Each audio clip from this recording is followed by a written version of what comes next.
কারামুক্ত হওয়ায় হেফাজতে ইসলামের সাবেক যুগ্ম মহাসচিব মামুনুল হককে এক নজর দেখতে তার বাড়ির সামনে ভিড় জমিয়েছেন ভক্ত ও অনুসারীরা।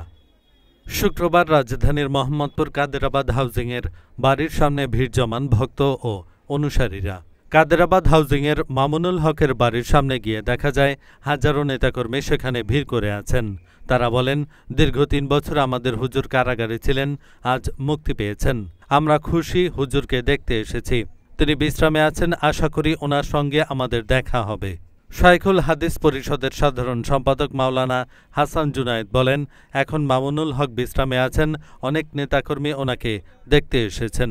আজ বিকেলে কেরানীগঞ্জে তিনি তার বাবা মরহুম মাওলানা আজিজুল হকের কবর জিয়ারত করবেন বলে জানা গেছে। এর আগে সকাল 10টার দিকে গাজীপুরের কাশিমপুর কেন্দ্রীয় কারাগার থেকে জামিনে মুক্তি পান তিনি। কারামুক্ত হয়ে মোহাম্মদপুর বাসস্ট্যান্ড এলাকায় আসেন মামুনুল হক। সেখানে ভক্ত ও অনুসারীদের উদ্দেশ্যে বক্তব্য রাখেন তিনি। এহসানুল হক, ঢাকা পোস্ট।